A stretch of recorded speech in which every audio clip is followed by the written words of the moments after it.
Hello, I'm Angela, and over the next few sessions, we're going to be together talking about you growing up, your body, its changes, and a lot more. And I think you're going to find it fascinating. Everything is based on love, and the person who loves us most of all is God. So let's start by asking Him to help us to understand about it all. Dear Lord, I want to invite you to be with us as we talk together about growing up. Because you are the inventor of people. You are the one best able to understand us and help us to understand and love one another.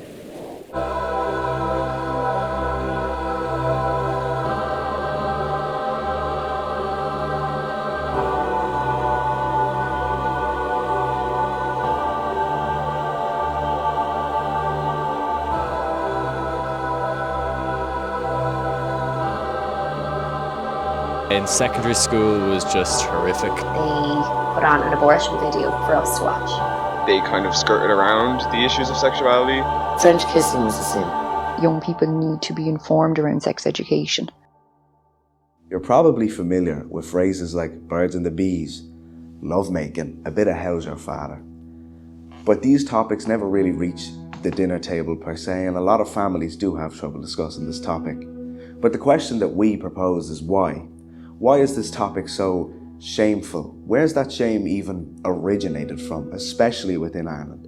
Sex is a cornerstone of human nature. I mean, it's the only reason I'm here, and it's the only reason you're here. So why do we feel so afraid to talk about it? Although your parents, this might be difficult to imagine, may have told you you arrived in the beak of a stork or in the arms of an angel, that's simply not true. We all know the birds and the bees, and we don't want to discuss it. But why is that? So today we're going to take a look at different aspects of sex education and how it has failed some of the population within Ireland, and some of us are left questioning or even afraid to question these topics of sex. We sent out a survey to senior cycle students. 143 of them answered. 30% of them are uncomfortable with having sexual talks with their parents surrounding the topics of sex, whether that be sexual health, sex education, or even just general questions about what's going on with their body as it's transforming.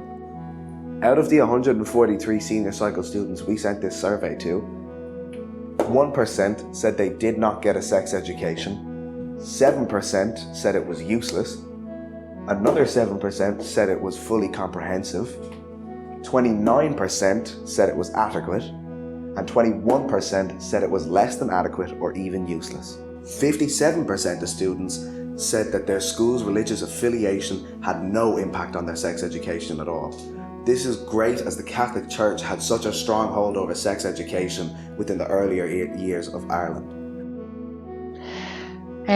Well, I suppose my first experience of sex education would have been when I was in primary school, and it would have been our local priest pretty much preaching that abstinence was the way to go, or no sex before marriage.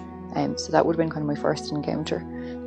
After that, I don't really have a memory. I'm assuming that we would have done it through SPHE, but it would have been very surface level, kind of that awkwardness that and people mightn't have engaged within it. So I would say it would have been very limited. Where does that kind of come from, do you feel? The taboo, sure, that's a societal thing, isn't it? Because Ireland was very Catholic, and that's just, it was shunned. Even for a girl to have a period, if it was a girls' school and a girl had to go to the toilet, she would hide. This girl probably knows that you'd hide it up your sleeve, or you wouldn't want anyone to know, and that's taboo. And talking about sex is taboo, talking about porn, it's all still taboo, I think. Convent school, late 60s, early 70s into the 80s, so I suppose mid 70s to early 80s. French kissing was a sin, but we knew it wasn't. But we couldn't defy the nuns and the priests who used to run the retreats that told us so. So when I would have come out of school, there was no divorce. There was very few people that were unmarried mothers, as they called them at the time. There was very few things that were against the norm, and those things that were against the norm, you didn't talk about them. Being a college that focuses on promoting young people's well-being, we took the WCFE to ask students how sexual health was being promoted within Waterford. We also asked these students how comfortable they would be discussing the topic of sex. What was your sexual education like? Primary school non-existent because it was a Catholic school, and then secondary school was just horrific because everybody kept making sex jokes and the teacher gave up. She put a tampon in a glass and was like, this is how periods work, even though periods and water, the consistency is very different, it's not the same, you know what I mean? So you definitely say it was inadequate? It will be inadequate, yes, that's the best way to put it. I feel like there could be bits that I wouldn't be very familiar with, but the rest I'd say yeah. I can't say I was. We were literally just given the puberty talk, and that after that, good luck. That is the dreaded object. There it is, that's what it looks like, out of the thing. People falling in a swoon all over Ireland at this moment, looking at that. Okay, if you'll pardon the expression, Roisin, would you roll it there, please? In 2018, the Relationships and Sexuality Education curriculum received a major overhaul, which focused more on teaching students about sexuality and consent, which are shown by the Rape Crisis Centre in Wexford to be undertaught in RSE classes. Behind me, there's some quotes from secondary school students who answered our survey. These quotes contain things such as, religion should not be a part of the sex education curriculum, students should be taught more about women's bodies and menstrual cycles, and STIs and contraceptives should be more focused on. And do you think so. That kind of sex education has changed a lot in recent years? Dramatically, yeah. There was no consent conversations, there was no green or red flags when I was in school, or even I don't know about yourself, did you experience anything like that in school? We never really got a talk about anything more than reproductive violence. Yeah, because STIs, that should be a big topic of conversation as well, so that would be on the curriculum as well. Even the HPV vaccine, that's on the curriculum for the HSE too, so yeah, there's a huge amount, yeah.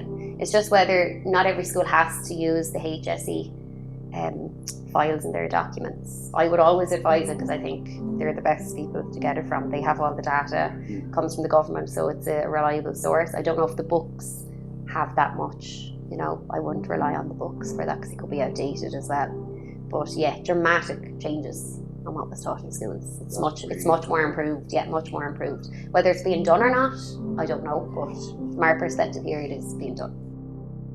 Even to this day, Christianity is still widespread throughout Ireland, with over 88.5% of schools being affiliated with Catholicism. Thankfully, 57% of senior cycle students believe that their school's religious affiliation has had no effect on their sex education. But it's not that long ago that the religious affiliation of schools did affect sex education direly.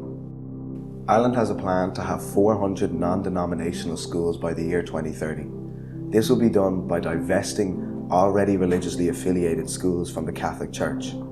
This will lead to the formation of community national schools.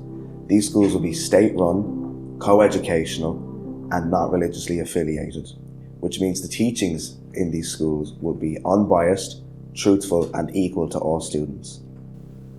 As of 2024, the Minister of Education, Norma Foley, has said that programs aimed at divesting schools are yielding very small results.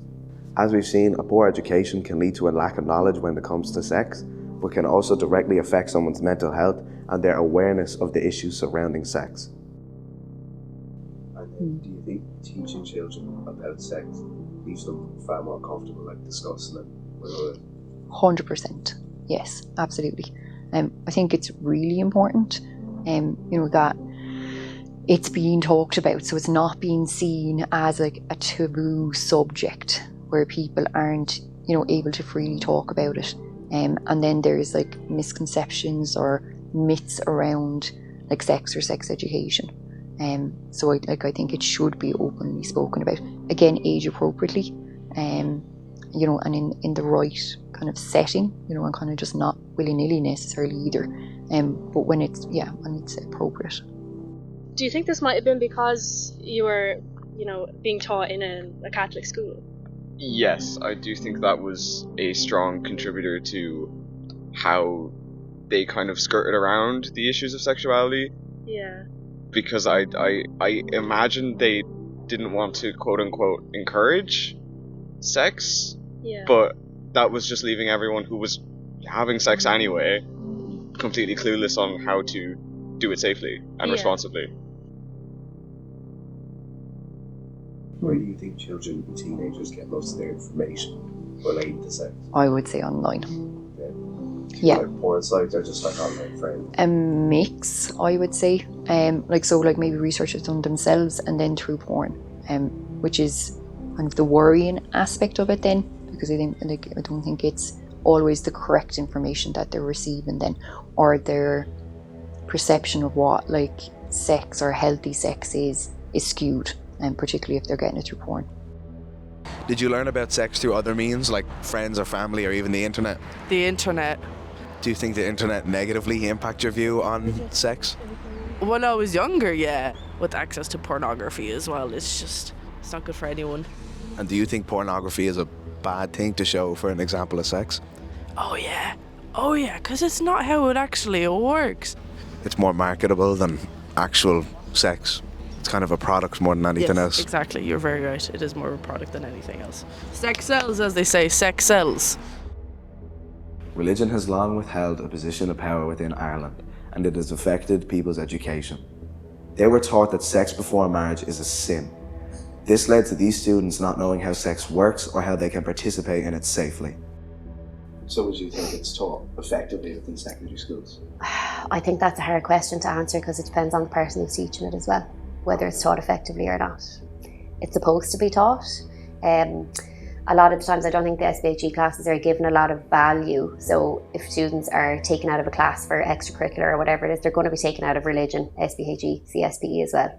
So there's the worry that have they covered everything they need to do as a life skill or as a relationship and sexuality education topic, which I think is, the more that I'm doing it now, the more I have a child myself now. So I would like for her to look at all those topics and themes because, you know, like knowledge is power, and it's self-care and no knowledge of your health and how to go about healthy relationships. So it's effective if it's done properly, I think, yeah. And how do you think it could be improved upon? Talk about more things that matter. How to prevent pregnancies and how to look after yourself, not get STIs or anything like that. Maybe a bit of education about like contraception and all that kind of stuff, not just how to put a condom on, but other different varieties that women can also use themselves. There is a wide range of resources that can help people who have questions about their sexual well-being or surrounding the topic in general, such as Busy Bodies, which is a booklet that helps young children understand how their body is changing and helps parents escort them through it. Think, which covers contraceptives for both men and women and how to use them properly, like condoms, which can stop unplanned pregnancies and STIs. And how would you describe the level of knowledge among young people surrounding sex? I think it's more advanced than kind of, I suppose, my generation, which I think is really positive. So I think there definitely is an increase in their in the level of their education, but I still think there's a long ways to go around it. We can appreciate that there has been positive changes to the curriculum for sex education in Ireland, but let's not forget those that were negatively impacted by the poor sex education they received. Let's take a look at what can be changed and how we can change it.